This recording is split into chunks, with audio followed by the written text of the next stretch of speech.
स्कंद पुराण उमा महेश्वर की महिमा का व्रत की कथा।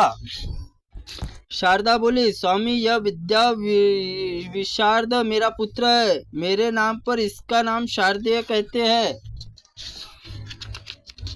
उसकी यह बात सुनकर श्रेष्ठ ब्राह्मण हंसकर बोला, देवी तुम्हारा प्रति पानी ग्रहण मात्र करके मर गया, फिर इससे पुत्र कैसे हुआ, इसका कारण बताओ।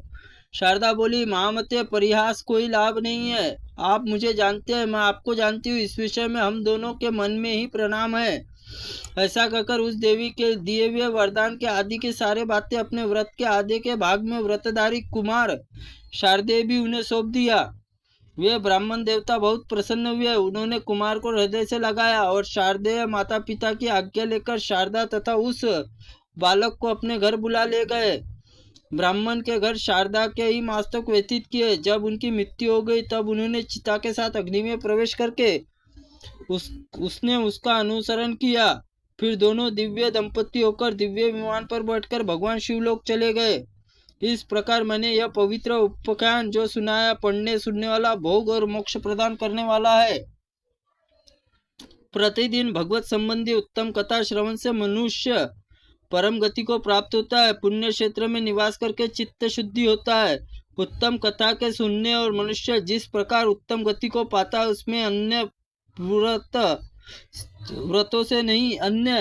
व्रतों से बुद्धि वैसी उत्तम नहीं होती। जैसे बार बार शोधन करने पर दर्पण निर्मल होता है, वैसे ही सत्य कथा श्रवण चित्त अत्यधिक शुद्ध होता है। चित्त शुद्ध होने पर मनुष्य द्वारा शिवजी का ध्यान सिद्ध होता है।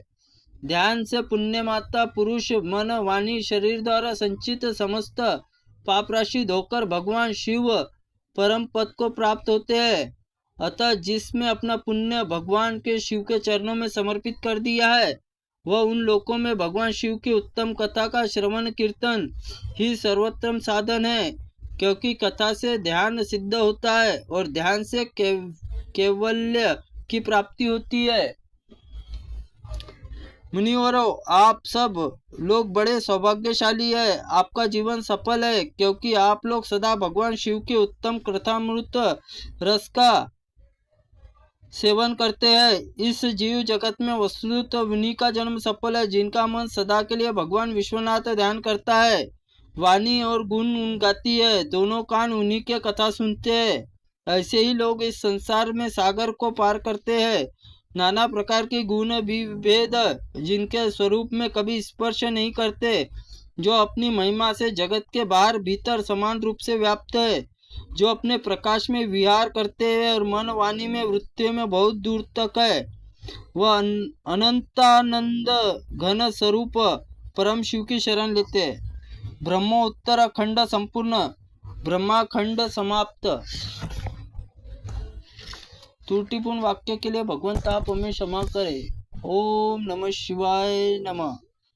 ओम नमः शिवाय नमः। ओम स्कंद पुराणाय नमः।